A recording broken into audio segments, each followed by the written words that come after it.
Santa Rosa de los Pastos Grandes. C'est ce village perdu au beau milieu de la cordillère des Andes. C'était notre point de repère pour passer la nuit avec les filles. Ça y est, on y est.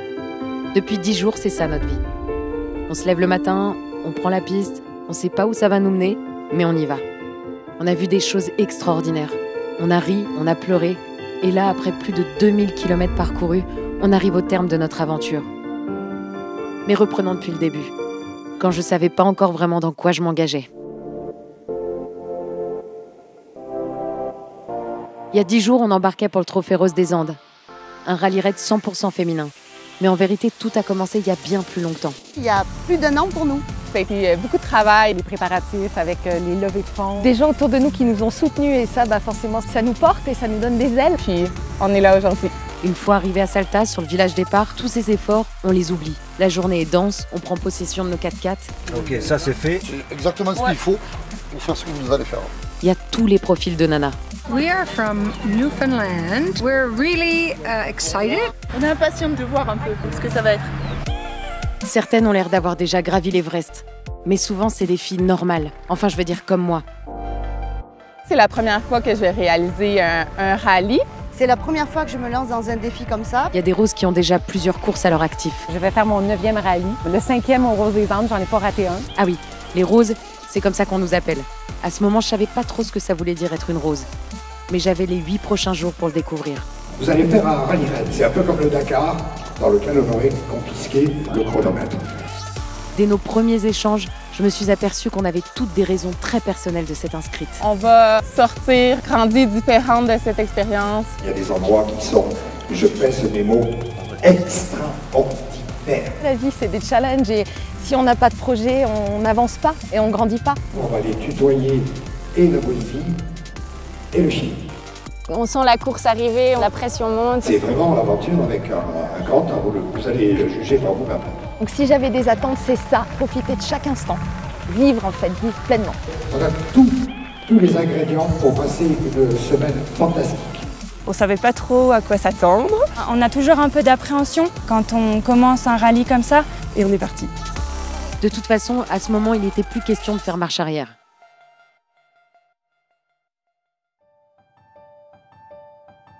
Ça va, nickel, je suis prête. Et prête à affronter la cordillère.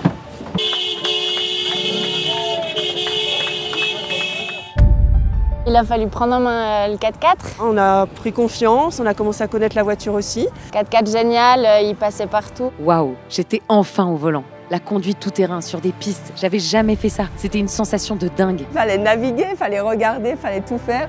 Bien regarder devant soi, rester concentré.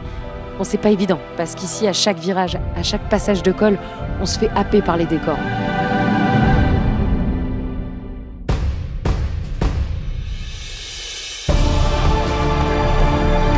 Les premières pistes, voilà, c'est un voie directe du rêve. C'est des paysages qui fou quoi. Incroyable, c'est magnifique. Ouais. C'est que le début quoi. On se dit, il y a quand même encore des endroits sur Terre qui sont vierges de tout. Et c'est rassurant en fait. C'est un autre monde. Comme ça, avoir cette sensation-là que je suis privilégiée de voir ces beautés. Il n'y a pas de mots pour décrire en fait, c'est waouh.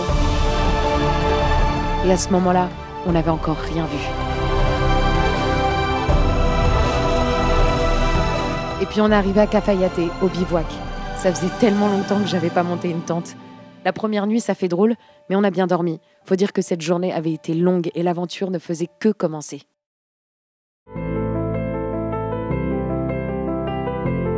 Bonne journée. La deuxième étape en termes de navigation a été un peu plus compliquée. Dès le début, on est prévenu. On sait que c'est une course d'orientation, mais une fois que tu te retrouves sur la piste avec ton roadbook et ta boussole, tu fais moins la maline. Je suis pas certaine que ce soit là-bas qu'il faille passer. Cherche les 4 325. 120, il est là, hein. Ça me paraît cohérent ou pas? Je m'en suis rendu compte à cette étape et j'allais le vérifier tout au long du rallye. Il faut y aller, de toute façon on est là pour ça. L'orientation, c'est la clé. Avec la boussole, ça nous dit de tourner. Fait que je suis allée voir 200 mètres plus loin. Ça compte pas quand je marche. Le copilote, il a une importance capitale. C'est la meilleure. Il n'y en a pas de meilleure. On a raté une super belle coupe là-bas. Et on est reparti. So far, so good. Il n'y a pas de notion de vitesse, hein, donc c'est mieux de prendre le temps, d'être sûr. On s'est bien planté. On ne peut pas gagner à tous les coups. Quand on a compris qu'il faut prendre son temps, s'écouter et se faire confiance, c'est déjà un grand pas. D'autant plus que la vitesse, ça n'a aucune importance. Sauf ce soir-là, peut-être. J'avais pas envie d'arriver en retard au bivouac.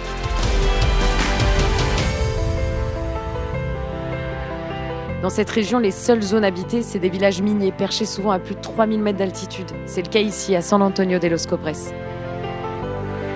Alors quand on a été invité à l'internat du village, pour nous qui sommes tellement éloignés de ce mode de vie, ça marque. Et du coup, c'est tout naturellement qu'on a envie d'aider. C'est une motivation en plus, c'est ce qui fait aussi la beauté des rallyes.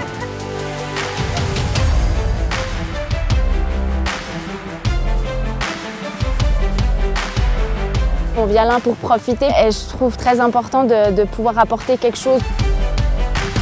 Cet aspect, c'est fondamental. Je me rendrai compte quelques jours plus tard à Salta où, avec l'association Enfants du désert, nous irons visiter la fondation Equinoterapia del Azul qui s'occupe d'enfants en situation de grand handicap. Mille merci les filles, merci pour eux, parce que tous ces enfants en ont tellement besoin, ça leur donne tellement de bonheur. Vous pouvez être fiers de vous.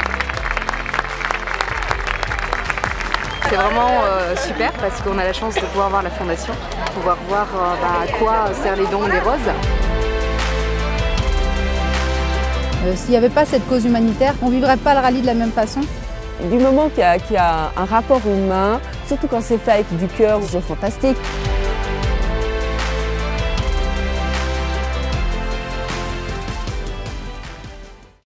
Vous allez avoir du hors-piste aujourd'hui, une super session en fin d'étape, 20 bandes de Rio dans le sable, tout ce qu'il faut pour batailler. Ce matin-là, j'ai senti qu'on était rentré dans l'aventure.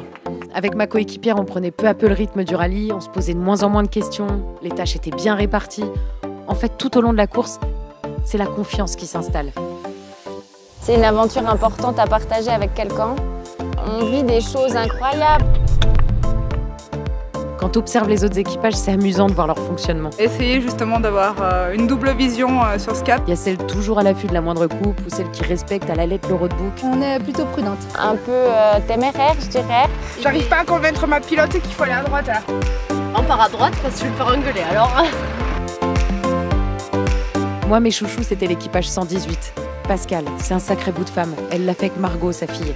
C'est vrai qu'elle n'avait jamais fait de 4x4 et là, elle s'en sort super bien. Et on passe vraiment de bons moments. Je me dis que ça doit être top de le vivre comme ça, entre mère et fille. On se connaît par cœur, donc ça se passe bien. Ouais. Bon copilote, bon pilote. Allez, à plus tard. À ce moment-là, on n'était plus très loin de l'arrivée. Mais il nous restait encore une portion redoutée. 20 km de hors-piste dans un Rio asséché, avec le jour qui commençait à tomber. Et il y a une chose qu'on craint tout ici, c'est s'orienter la nuit. Moi, ce qui me fait peur, c'est le cap 100, cap 90 derrière, et retrouver la piste à 2,10. Attends, 2,10. Il faut tenir le rythme, il faut s'accrocher. En moyenne, on est 10 heures dans la voiture. Et on essaye de rester surtout très concentré. Je crois que c'est ce qu'il faut. Ne pas se dire qu'il fait nuit ou autre, toujours motivé. Et quand après 1 heure de recherche acharnée, on trouve enfin la sortie du Rio.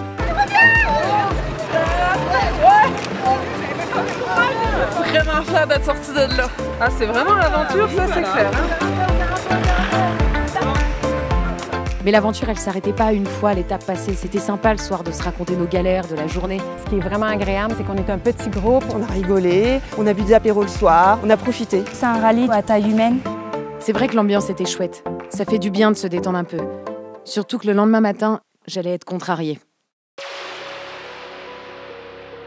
On était descendus dans le classement. Même si je m'étais pas inscrite pour gagner, après 4 étapes, j'avais envie de performer. On est dans une compétition, faut pas l'oublier. Et on a toutes envie de bien faire du mieux qu'on peut. On a toujours envie de faire mieux que la veille. Les filles se donnent à fond. Mais malgré la compétition, il y a un truc assez paradoxal et qui s'est répété chaque jour, même plusieurs fois par jour. C'est le respect mutuel qu'il y a eu entre nous pendant tout le trophée. Dans les salines, on va s'enfoncer. Let's go. Et quand à cette étape, un équipage est resté coincé dans les salines en essayant de faire une coupe, c'était incroyable. On les a pas laissés tomber. Il y a 10 équipages qui se sont arrêtés, qui sont venus avec les pelles, leurs plaques, ils étaient à fond. On les laissera pas là, jamais. On n'a pas le choix.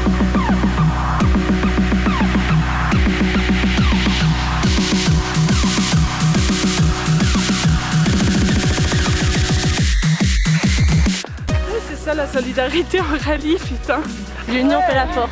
On sait que sans ça, on restait coincé là toute la journée. Il y a combien de voitures qui sont arrêtées? Tu vois, toutes ces filles qui sont là. C'est des émotions, ouais. Il n'y a qu'ici qu'on peut les vivre comme ça. Et c'est aussi ça qu'on recherche dans ce genre de rallye. Et puis quand on est dans une mauvaise situation, il y a toujours un véhicule de l'orga pas très loin. Ils sont plus près de nous, ils nous suivent sur toutes les étapes. Sur la piste, il y a des commissaires, des médecins, des mécanos, il y a même Géraldine, l'organisatrice du rallye. Il y a juste un véhicule qu'on n'aime pas voir derrière soi, c'est la voiture balai. Si tu la vois dans ton rétro, t'es la dernière du peloton.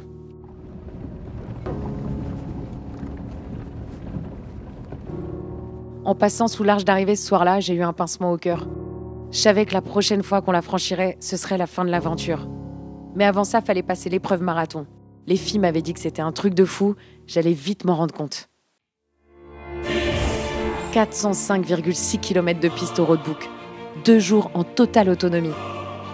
On s'engageait sur une épreuve longue et redoutée. C'était aussi notre dernière chance de remonter au classement. On en voit qui partent à gauche, on en voit qui partent à droite. On va essayer d'aller au milieu, nous. Le truc, c'est qu'à la première place, Karine et Carolina, l'équipage 99, comptaient pas se laisser faire. Maintenir l'écart, couper stratégiquement et se faire plaisir, toujours. On doit prendre le cap 305 qui est ici. On est d'accord? Pas évident. Ça nous oblige à choisir d'aller dans la difficulté. Ça met vraiment à rude épreuve. Il y a du défi. Physiquement, tout le monde est capable de le faire. En fait, faut du mental. Tenir la distance, croire en soi, aller jusqu'au bout. Et ouvrir grand les yeux. Ce pays est juste éblouissant. On avait l'impression d'être seul au bout du monde, peut-être même pas sur la même planète.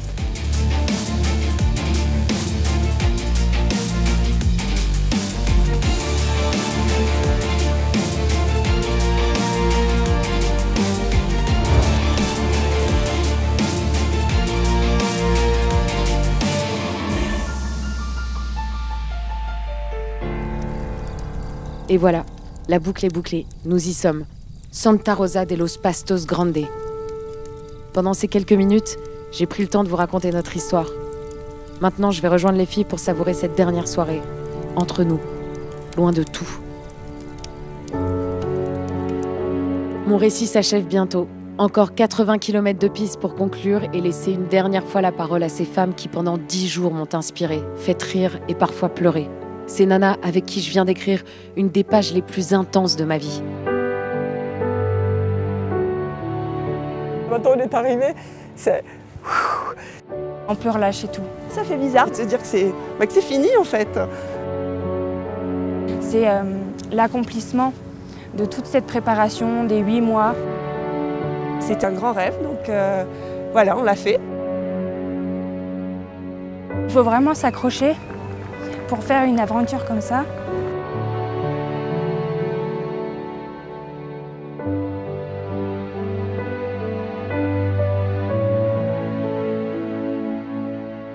C'est quelque chose qu'on a vécu à deux. Ça restera gravé dans nos têtes, dans nos cœurs. Et ça restera vraiment super important, je pense, dans nos vies.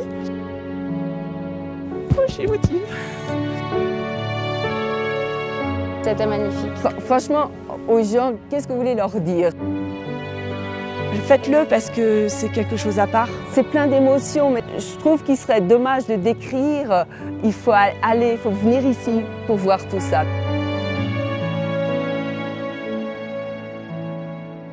Et c'est 2 jours plus tard, à Salta, qu'on s'est toutes retrouvées pour la grande soirée de remise des prix. Croyez-moi, ça fait 30 ans que je me balade sur toutes les pistes de la planète et vous m'avez encore une fois bluffé, mais bluffé alors. Je vous dis quand même, au nom de l'organisation, chapeau bas et un énorme bravo à toutes, de la première à la dernière. Bravo Karine et Carolina, vous étiez les meilleures cette année. Et bravo à toutes, de la première à la dernière. Je crois qu'on n'aura pas démérité.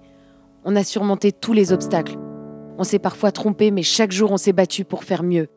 Et on l'a fait ensemble, sans jamais laisser un équipage sur le bord de la piste. Quand j'ai débarqué au village départ 10 jours plus tôt, je m'étais posé la question de savoir ce qu'est une rose. Maintenant, je sais.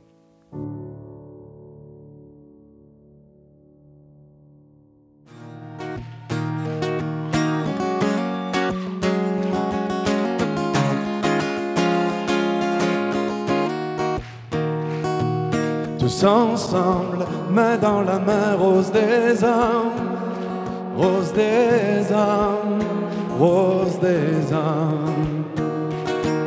Tous ensemble, main dans la main, rose des Andes, rose des Andes, rose